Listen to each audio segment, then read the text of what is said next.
আসসালামু আলাইকুম ওয়া রাহমাতুল্লাহি ওয়া বারাকাতুহু। প্রিয় দেশবাসী এবং বিদেশি প্রবাসী যারা আছেন, আপনারা কেমন আছেন? আল্লাহ রাব্বুল আলামিনের কাছে আমি প্রার্থনা করি, দোয়া করি, আল্লাহ রাব্বুল আলামিন যেন সবাইকে ভালো রাখে। বর্তমানে সারা বাংলাদেশে রাজনৈতিক অস্থিরতা, অর্থনৈতিক দেয়ালিয়াপনা, সন্ত্রাসবাদের আনাগুনা, চুরি ডাকাতি, ছিনতাই রাহাজানি, ধর্ষণ হত্যা, এর মাঝে আমাদের পাপের কারণে আল্লাহ রাব্বুল আলামিন আমাদের উপর নারাজ হয়ে গিয়েছেন। আল্লাহ রাব্বুল আলামিন বলেছেন, আমি মানুষকে সুযোগ দিই, মানুষদেরকে সময় দিই, মানুষ যাতে করে আমাকে চিনে, আমার হাবিবকে চিনে, ইহকাল এবং পরকালকে বুঝে মানুষ দুনিয়াতে অশান্তি যেন সৃষ্টি না করে, মানুষ যেন ভালোভাবে চলে। সুতরাং আমরা যখন আল্লাহর সাথে, কোরআনের সাথে, ইসলামের সাথে বেয়াদবি করি, এই যে গজবগুলো আমাদের হাতের কামাই,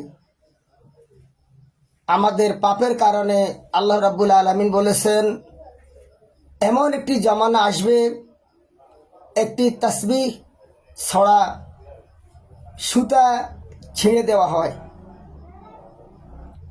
এরপরে লটকায় রাখলে পরে একের পর একটি গোটা যেরকম ঘনভাবে পড়ে।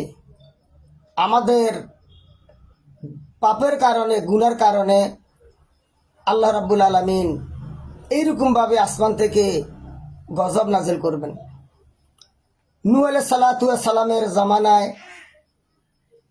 আল্লাহ রাব্বুল আলামিন এমন একটি প্লাট দিয়েছিলেন, এই প্লাটে মাত্র ৮০ জন মানুষ ছাড়া পৃথিবীতে আর কোনো মানুষ ছিল না।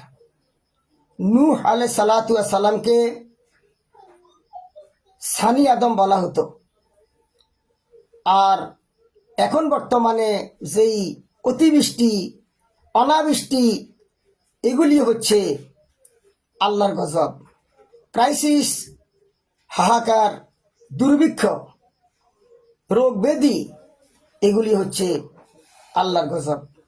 বর্তমানে সারা বাংলাদেশে যেভাবে ফ্লাড, জলোচ্ছ্বাস এবং বন্যা বয়ে গেছে, আমরা সকলে দোয়া করি, কত মানুষ কষ্ট পাচ্ছে, বাড়িঘর ডুবে গেছে, মানুষের দোকান সবগুলো বিনষ্ট হয়ে গেছে, ক্ষেত খামার, পশু পাখি, ফার্ম, মাছের যতগুলো চাষাবাদ ছিল সব ধ্বংস হয়ে গিয়েছে। এরপরে কত মানুষ অনাহারে, অর্ধাহারে দিন কাটাচ্ছে। আশ্রয় কেন্দ্রে এবং নিজ নিজ এলাকায় পাড়া প্রতিবেশী যে সমস্ত লোকেরা আছে তাদের বাড়িতে আশ্রয় নিয়েছে। মানুষ একেবারে লাখো লাখো মানুষ পানিবন্দী হয়ে আছে। সুতরাং এই সময় আমরা সকলে তাওবা করে আল্লাহর কাছে মুনাজাত করব, দোয়া করব, তাওবা করব। আর যে সমস্ত মানুষ দুর্গত এলাকায় কষ্ট পাচ্ছে, আপনারা যারা ধনাঢ্য ব্যক্তি, যাদের টাকা পয়সা আছে, যাদের শক্তি আছে, অন্তত আপনারা হাতে পারেন, মুখে পারেন, সহযোগিতা পারেন, টাকা পয়সা এবং যাদের ধান চাউল আছে এগুলি দিয়ে আপনারা সাহায্য করতে পারেন।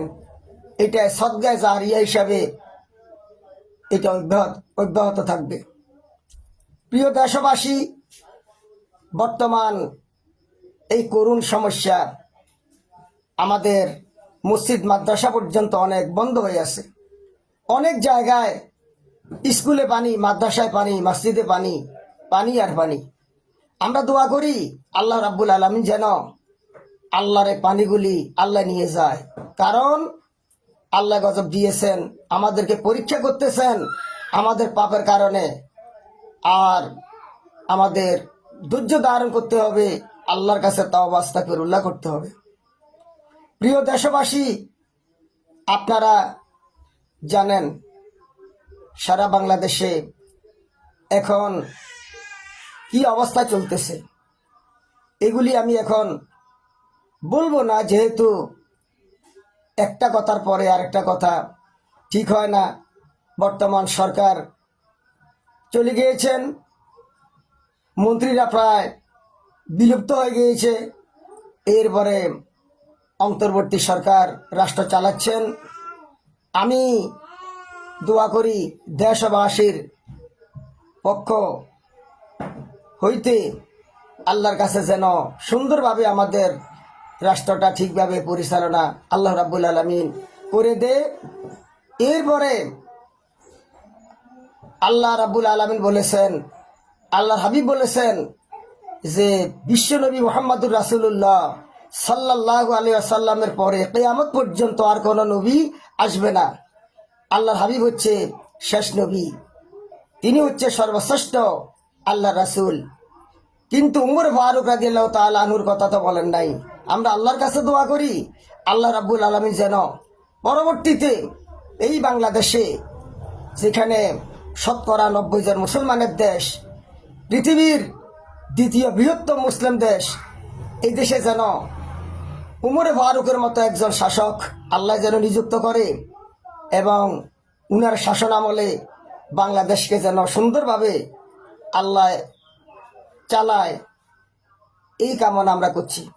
প্রিয় প্রবাসী ভাই ও বন্ধুরা, আপনারাও টিভিতে খবরে দেখতেছেন বাংলাদেশের খবর, বাংলাদেশের দুরবস্থা। এই সময় আপনারাও অন্তত ত্রাণ তহবিলে যদি কিছু সাহায্য করেন, পাঠান, আমার মনে হয় সমস্ত অনাহারে অর্ধাহারে কষ্ট যারা করছেন তাদের অনেকগুলো সুবিধা হয়।